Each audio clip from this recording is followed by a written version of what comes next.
Taimumari. My name is Sage Blake. I'm a wanderer, storyteller, artist immature, and how do I introduce this properly?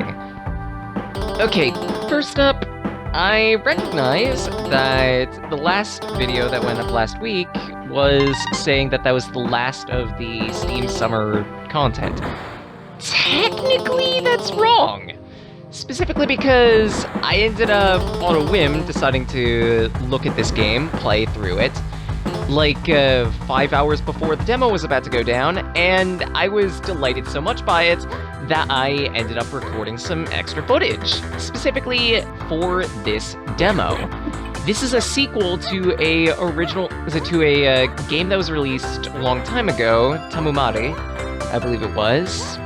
And yeah, this takes place sometime after that, within that same world, with new characters.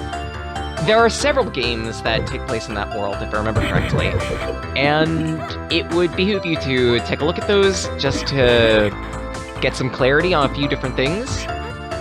But other than that, I also want to apologize. In a live stream where I was taking a look at a few different games in the Steam Summer Indie Devs Festival thing, I originally paid mention to a game that looked a bit like a visual novel by its cover art.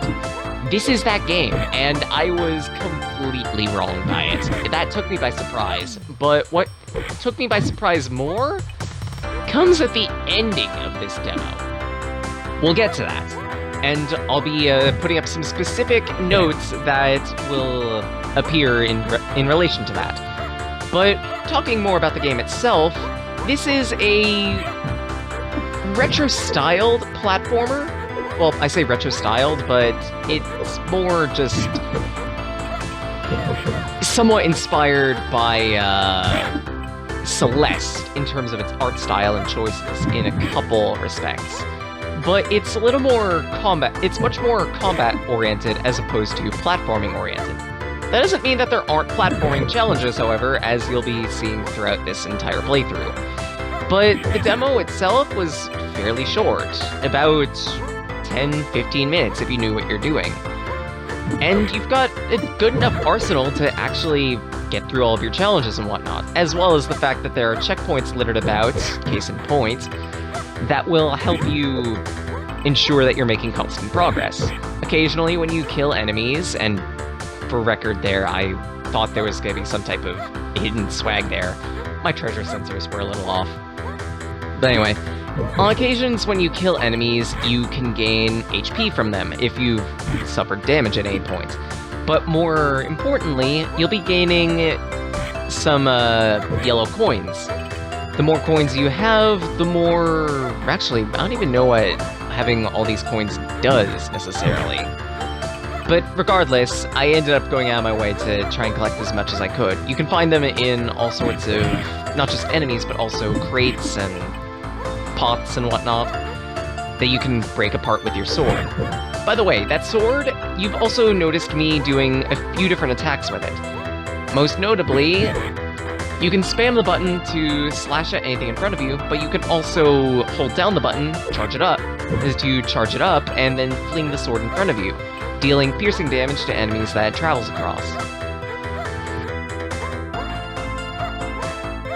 Here's a little note that might be interesting. This boat right here, that was the boat in the opening cutscene that we totally went through. Happened to crash right there. There are a few different enemies, each with their own patterns, strengths, and weaknesses. There are Aryan enemies that float all around, shoot you, and are just generally annoying. There are these Titan frog-like things that take a whole bunch of hits and are just big and hulking. Not really too much of a threat. Slimes that are around. There's quite a bit in enemy variety, and the artwork in general is very nice to look at. Though there are also little secrets here and there. A little later on, there will be a health pickup that I spend quite a bit of time trying to get. No shame in it. Though, if I am to criticize one thing, in a couple instances, it's a little not obvious what's platform and what's not, and at that, what platforms you can drop through and what platforms you can't. Specifically, in the section coming up right here. You'll see what I mean. In tandem with the sword and everything that you can do with that, you can... Here is where the platform is not exactly obvious. Around where the ladder is, you can drop down.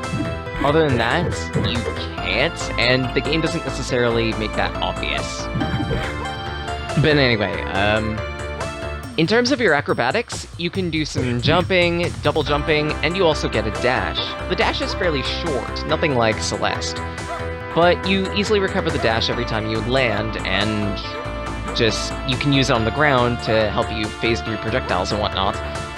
You know, just generally attacks. And it will recover after a short period.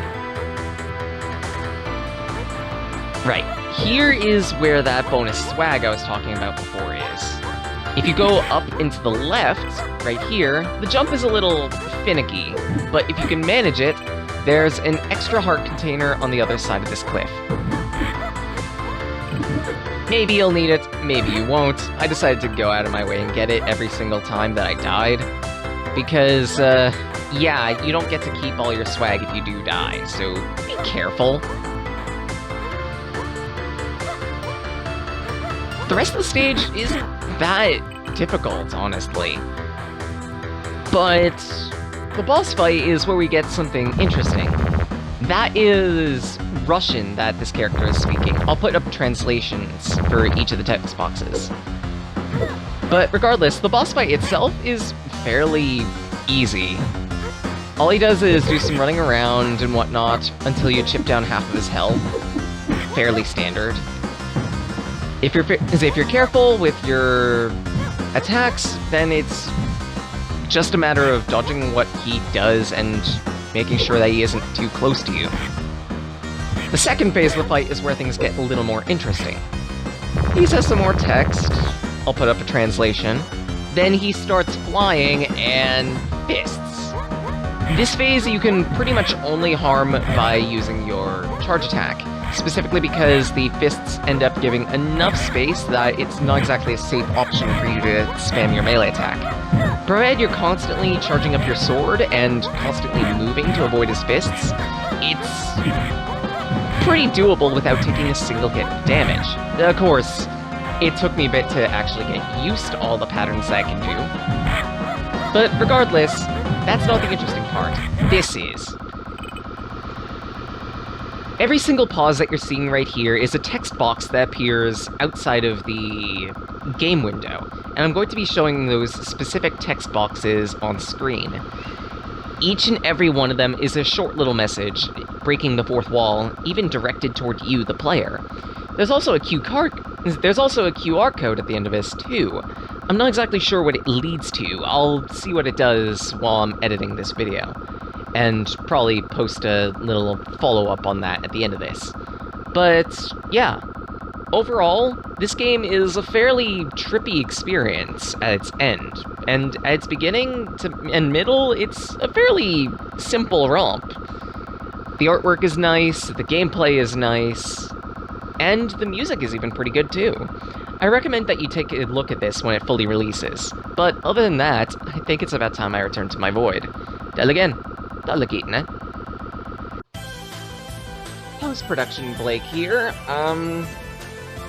So, I gave it another burl at figuring out what exactly that QR code is.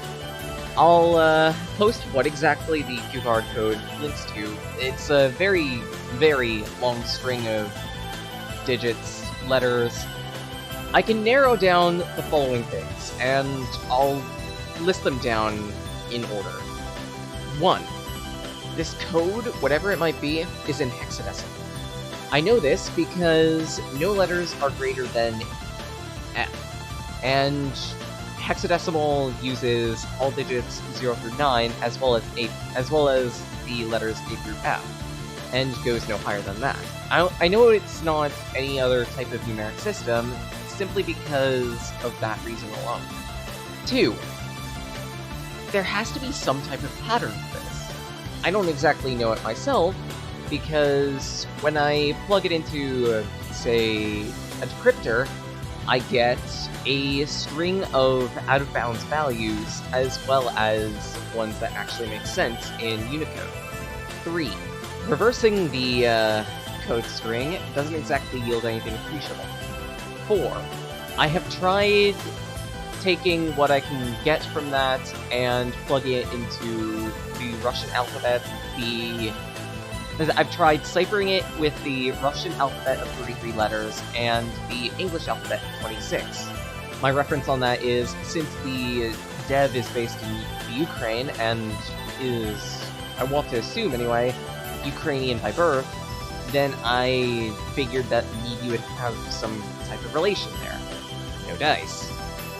5. I've put out a Twitter message earlier in the week asking what people's thoughts are. If anyone has any ideas, by all means, leave a comment here, as well as, or potentially drop by the Twitter. If someone ends up figuring out what exactly this puzzle is, I will gladly plug you, I will gladly give you credit for it. 6. I'm not the only one who noticed this QR code and scanned it in and publicly brought it up.